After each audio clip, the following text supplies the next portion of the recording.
Physical. Thank you sir, बहुत शुक्रिया sir. Please continue with us sir, हमारे साथ बने रहिएगा सर। मैं इस परिचर्चा को थोड़ा सा आगे बढ़ाना चाहता हूं। मेरे साथ भारत की रूलिंग पार्टी बीजेपी के प्रवक्ता संजय चौधरी मौजूद हैं।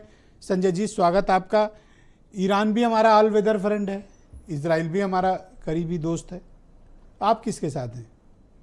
देखिए, जब दो मित्रों में झगड़ा हो रहा है तो बात ये होनी चाहिए कि वो झगड़ा समाप्त हो, और युद्ध किसी भी समस्या का स्थायी समाधान नहीं हो सकता। दोनों मित्र देश हैं, ईरान भी भारत का मित्र देश है, इजराइल भी मित्र देश है, और दोनों देशों के साथ भारत रणनीतिक रूप से उसके साथ उनके व्यापारिक संबंध हैं। दोनों देश उन्नत हों, इसलिए भारत की हमेशा से कोशिश रही है। ईरान की जो जगह है, ईरान की जो अपनी स्थिति है, वो इस प्रकार की है कि वो जो जल मार्ग से जितना भी व्यापार होता है उसके लिए एक रणनीतिक उसका एडवांटेज ईरान को मिलता है। भारत वहाँ के विकास में साझेदार हो रहा है, और इजराइल के साथ भी भारत के जिस प्रकार के संबंध हैं, उन्नत तकनीक के माध्यम से देश की सिंचाई के में उसकी जो एक्सपर्टीज़ है इजराइल की, वो भारत ले रहा है। वहाँ के जो प्रौद्योगिकी का विकास है उसका भारत लाभ ले रहा है।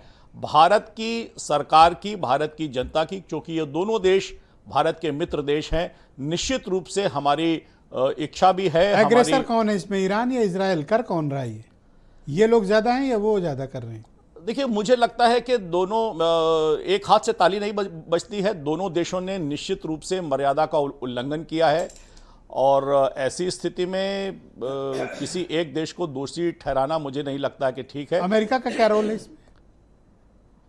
नहीं, अमेरिका का रोल तो इजराइल के साथ दिखाई दे रहा है, क्योंकि हमने देखा है कि इसके पहले ईरान और इराक में एक युद्ध हुआ था। उस वैसे ही जैसे पाकिस्तान के साथ है अमेरिका। हाँ, आप कह सकते हैं कि रणनीतिक रूप से उन्होंने लाभ लेने की कोशिश की, क्योंकि अमेरिका का एक बेस एयर कैंप पाकिस्तान में है। और उसका यूज वो ईरान के खिलाफ समय समय पर करता रहा। इराक और अमेरिका का जब युद्ध हुआ था तब भी उसी एयरबेस का इस्तेमाल हुआ था। मुझे लगता है कि रणनीतिक फायदे के रूप में वो पाकिस्तान को अभी थोड़ा शेल्टर दे रहा होगा, लेकिन हमारी यही कोशिश है, हमारी यही इच्छा है कि दोनों मित्र देश जो भारत के लिए बहुत ही, आज पाकिस्तान के आर्मी चीफ को ट्रंप लंच पे बुलाए।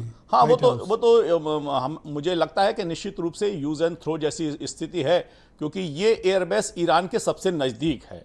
इसलिए तो आपका ये क्लेम है कि ईरान पर हमले के लिए इजराइल और अमेरिका पाकिस्तान का इस्तेमाल कर रहे हैं। देखिए, एक तो अवधारणा इसमें टूटी कि जब पाकिस्तान ने परमाणु बम बनाया तो उसने कहा कि सारी दुनिया में ये जो परमाणु बम है, ये पाकिस्तान का परमाणु बम नहीं है, ये इस्लामिक परमाणु बम है। कहाँ किसके काम आया? और नहीं, आज ईरान के साथ जो हो रहा है, न सऊदी अरब बोल रहा है, न पाकिस्तान बोल रहा है, न कतर बोल रहा है, कोई तो नहीं बोल रहा है।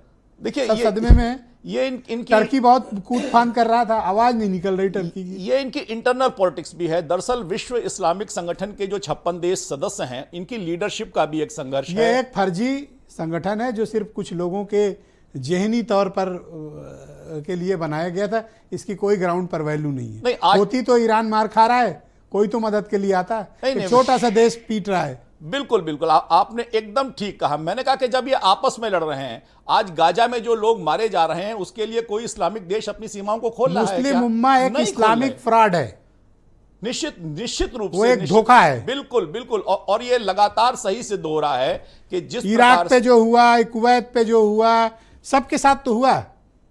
आज कौन है मिडिल ईस्ट में जो खड़े होने के बोलने की हैसियत में? एक इकलौता ईरान था, आज उसके भी घुटने तोड़े जा रहे हैं, और सब लोग तो बैठ के देख रहे हैं तमाशा। कौन बोल रहा है? कौन सा इस्लामिक परमाणु बम है कि वहां आर्मी चीफ बैठ के खाना खा रहा है ट्रंप के साथ? नहीं, वही कहा कि पाकिस्तान जिसकी बात करता था कि परमाणु बम हमने इसलिए बनाया कि इस्लामिक देशों की रक्षा करेगा, इस्लामिक देशों ने उसको उसके लिए पैसा भी दिया। ये सब सत्ता के लालची लोग हैं जो सिर्फ अपने लिए काम कर रहे हैं। इन्होंने कभी कौम के लिए काम नहीं किया होता तो अभी आज अब्बास साहब बता रहे थे कि कैसे हालात हैं वहाँ पे। बहुत शुक्रिया आपका। मैं आसिम वकार को आमंत्रित कर